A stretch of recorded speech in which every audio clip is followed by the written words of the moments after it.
국민의 한동훈 대표는요, SNS 통해서 장애 집회를 강행하는 이재명 대표에 대해 지금 이렇게 말을 했습니다. 담당 판사를 겁박하는 것, 반성 안 하는 차원을 넘어서 최악의 양형 가중 사유다. 이렇게 이야기를 했습니다. 김진욱 대변인께 여쭤봐야겠네요. 저 내용들 또 지금 발언들 또 어떻게 평가를 하세요?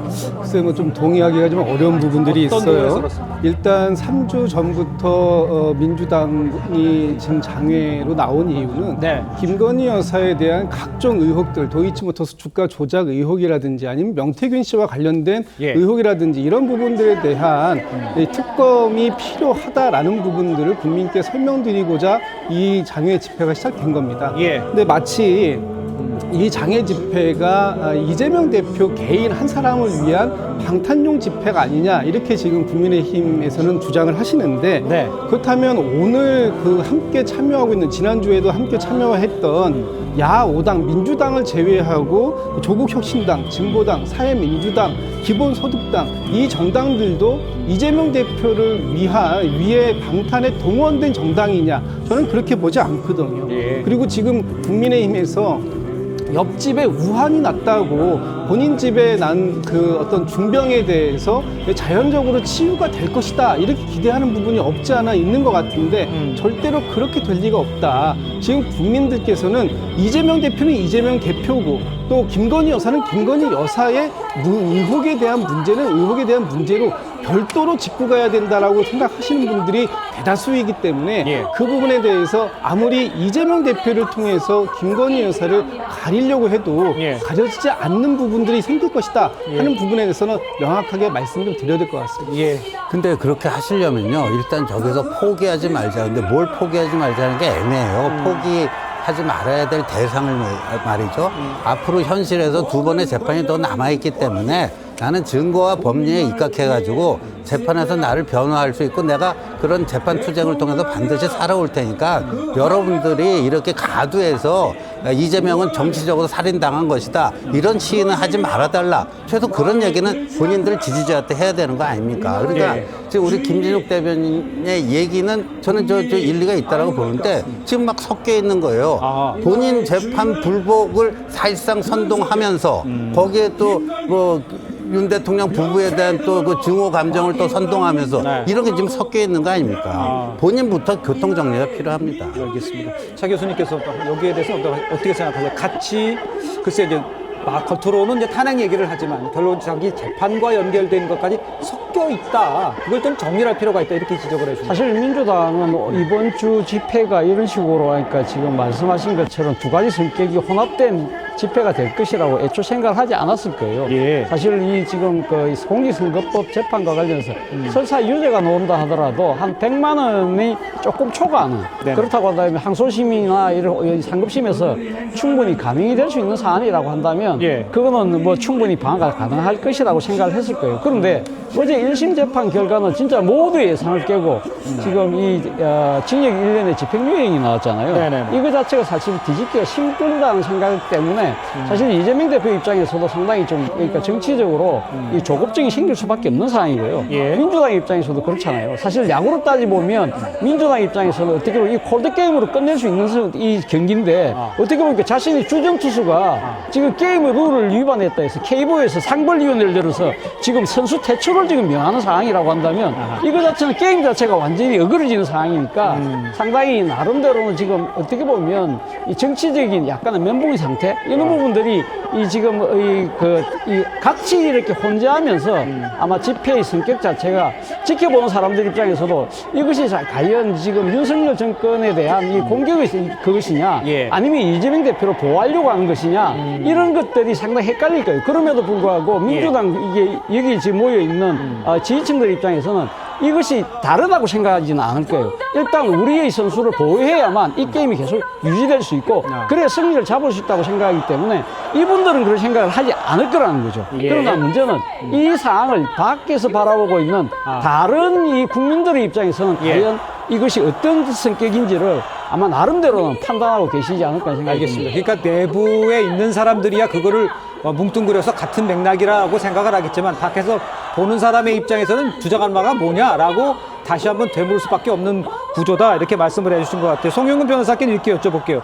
지금 저러한 모임, 저러한 행동, 이제 뭐 다음 주에도 이제 계속한다는 얘기가 있고 또 이제 재판이 또 남아 있어요. 그렇다면 이게 진짜 뭐라 그럴까요? 좀 사법부에 대한 압박 뭐 이런 것들을 원해서 이렇게 행동을 한다 이렇게 이해를 하면 됩니까? 어떻게 봐야 그런 됩니까? 것들을 계속 노골적으로 의도하고 있죠. 어제만 해도 그 선고 당일에 더민주혁신회의가 서초동 법원 코앞에서 집회를 열지 않았습니까? 네. 노골적인 사법부에 대한 압박의 의도가 없다고 볼 수는 당연히 없는 것이죠. 그리고 예. 오늘도 이재명 대표가 저 자리에 올라와서 뭐라고 합니까? 예. 겉으로는 김건희 여사 특검법 뭐 이런 걸 명분으로 내걸고 있지만 여러분이 있기에 결코 죽지 않는다. 뭐 이재명도 죽지 않고 민주주의도 죽지 않고 대한민국의 미래도 죽지 않는다. 이런 얘기를 하고 있어요. 예. 그러면서 뭐 댓글 달아달라, 문자 하나라도 보내라, 뭐 전화 한 통이라도 해라. 그것은 결국 법원을 압박하는 여론을 조성해달라는 얘기의 다른 표현에 불과한 것입니다. 그런데 네. 이렇게 하는 것이 이재명 대표 본인에게 유리할지는 정말로 민주당과 이재명 대표의 깊은 숙고가 필요합니다. 자, 25일에 위증교사 사건 선고가 있는데요. 그 선고에서는 이재명 대표가 실형이 선고됐을 때 법정 구속도 될 수 있습니다. 왜냐하면 지난번에 국회에서 통과됐던 체포 동의안이 있기 때문에 법정 구속하는데 별도의 국회 동의를 다시 요하지 않는다는 법률가들의 견해도 있어요. 야, 그런 점에서 예. 정말로 이것은 민주당이 이재명 대표에게 도움이 되는 일인지도 잘 생각해야 된다. 그런 말씀을 드리고 싶습니다. 알겠습니다. 자, 이런 얘기를 쭉 해주셨는데 이제 민주당에서는요 이런 날선 반응들이 지금 나왔습니다. 직접 화면을 좀 보시면요, 법치 사망의 날이다. 그다음에 판사의 일탈에 불과하다. 공정을 벗어났다. 이런 지금 이야기들 지적들 하고 있는 일개 판사의 일탈에 불과하다. 이런 이야기까지 좀 나오고 있어요. 김진욱 대변인께서 보시기에는 저런 반응은 글쎄요, 판사가 사법부가 독립돼서 낸 판결에 대해서 저렇게 평가하는 것은 글쎄 국민의 입장에서 어떻게 이해하면 되겠습니까? 저는 좀 다소 좀 격양되어 있는 반응들인 건 맞는 것 같아요. 예. 지금 그 국민의힘에서 기대했던 유죄는 뭐 우리 민주당에서까지 같이 기대하지 않았을 거 아니겠습니까? 민주당 의원들 입장에서는 어제 상당히 뜻밖의 상황을 맞이했다 이렇게 보는 게 맞는 것 같은데, 지금 어제 같은 경우에 사실 이 공직선거법의 취지와 조금 좀 다른 판결이 있지 않았는가. 원래 공직선거법이라는 것이 당선을 목적으로 할 때 그 위법 행위에 대해서 처벌하는 것이고요. 그리고 사실은 이 당선된 사람들에 대한 이 사후적 평가 부분, 또 이런 부분들에 대해서도 엄단하겠다 하는 부분들이 사실 기본적인 법리의 원칙 아니겠습니까? 그런데 당선되어 있는 윤석열 대통령께서 그 당시 선거 운동 기간 중에 했던 많은 말들이 있습니다. 예를 들면은 뭐 우리 장모가 남들에게 10원 한 장 손에 끼친 적이 없다든지, 아니면은 그 김건희 여사가 도이치모터스 주가를 통해서 4천만 원이라는 그 손실만 있었지 이익을 단 하나도 본 것이 없다라든지, 이런 부분들에 대해서 지금 나와 있는 결과들을 보면 사실 김건희 여사에게 뭐 수십억 원에 이르는 이익이 생겼다든지 하는 부분들이 지금 이제 어떻게든 나오고 있는 상황이잖아요. 그렇다면 그 당시에 얘기했던 윤석열 대통령, 당시 윤석열 후보의 얘기도 같은 조건으로 처벌을 해야 되는 거 아니냐 하는 그런 법의 형평성이 하나 있고요. 하나만 더 말씀드리면, 너무 이 표현의 자유를 이렇게 그 제약하는 것이 과연 앞으로 이 선거에 있어서 바람직한 것인가 하는 부분에 대해서 논해볼 필요도 있다. 어떤 그런 부분들도 한 번은 평가가 있어야 되는 거 아니냐 하는 차원에서 어쨌든 뭐 우리 민주당의 의원들도 지금 어제 상황에서는 좀 격양된 반응들이 나왔던 것이 아닌가라는 생각이 듭니다. 알겠습니다. 송영훈 대변인. 저는 표현의 자유를 말씀하시는 부분에 매우 동의하기 어려운 게요. 우리가 거짓말을 하고 허위 사실을 공표할 그런 표현의 자유라는 것은 존재하지 않습니다. 특히나 그 아주 중요한 대통령 선거 과정에서 전 국민이 보는 국정감사를 통해서 허위 사실을 공표를 한다든가, 또 많은 시청자들이 보는 방송을 통해서 당선 목적으로 허위 사실을 공표하는 것, 이런 것은 표현의 자유 영역 밖에 있는 것이죠. 비유를 해서 말씀을 드리자면 이것은 운동선수가 올림픽 경기에서 약물 복용해서 메달 따는 것과 똑같은 겁니다. 벤 존슨이 88 서울올림픽에서 칼리스보다 0.1초 이상 앞섰지만 아나볼릭 스테로이드를 복용했기 때문에 메달 박탈당하지 않았습니까?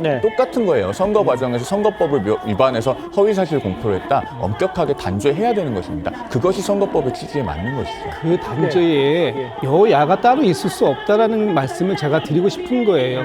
법이 권위를 갖는 이유는 그 법이 누구에게나 형평성이 있게 적용될 것이라는 믿음이 있기 때문에 그러는 것인데 예. 지난 대선 이후에 지금 보여지고 있는 모습은 그 승자에게는 무한히 관대하고 패자에게는 너무나 이 가혹한 모습으로 법이 지금 잣대가 적용되고 있기 때문에 그런 부분에 있어서 많은 영향이 있다 이렇게 말씀드립니다. 알겠습니다. 승자에게는 무한히 관대하고 약자에게는 강하다라는 멘트에 대해서 그 말씀은 제가 이해는 하지만 지금 이 상황이 선거가 나온 이 상태에서의 지금 대응 요거를 지금 논하고 있다는 말씀을 제가 다시 한번 올리고요. 이런 그 이야기에 대해서 지금 여야의 반응이 엇갈리고 있는 상황이지 않습니까? 그렇기 때문에 여야의 반응이 좀 극명하게 엇갈리는 가운데 민주당 아까 김진욱 대변인도 얘기해 주셨습니다만 민주당 당혹감을 감추지 못하고 있는 거 요것만은 사실인 것 같습니다. 직접 한번 좀 들어보겠습니다. 우리 동료 의원들의 반응은 모두가 격앙되고 도저히 수용할 수 없는 판결이다. 이에 맞서서 강력하게 단일 대우로 나설 것입니다.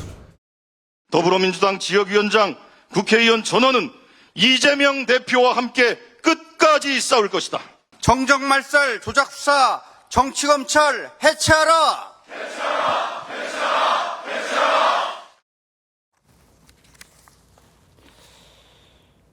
자, 지금 언급된 것 중에서 정치 탄압이다, 조작 수사다, 불공정 선거다. 이렇게 그 재판부를 수사도 문제지만 저 재판부까지 비판하는 상황. 이걸 어떻게 평가하세요? 그런데 이제까지 이제 검사 독재 정권 그렇게 비판해 왔는데 예. 그럼 이제 법원에서 어제 판결 내린 거 같잖아요. 법원은 뭐 검찰의 공소 사실을 나름대로 본인 판사의 어떤 원칙과 기준으로 이제 예. 판단을 한 건데 네네. 민주당의 프레임이 그럼 망가지고 있어요, 지금. 예, 이제 검찰 독재 정권에서 뭐라고 할 겁니까? 예, 판사까지 거기에 야합을 했다? 기껏해 이제 그 정도 논리빨 말고는 없거든요. 예. 근데 이게 이제 정치적인 보복 판결이다. 정치 보복 수사다 하다가 이제는 정치 보복 판결이다 하는 거예요. 근데 이제 오늘 아침 신문을 통해서 다 밝혀졌지만 어제 그 판결을 내린 한성진 부장판사는 네. 국제인권법 연구회 소속입니다. 근데 그분이 무슨 정치적 보복을 이재명 대표에게 할 이유가 있을까요? 예. 거기서 말문이 딱 막혀버리는 거죠. 알겠습니다.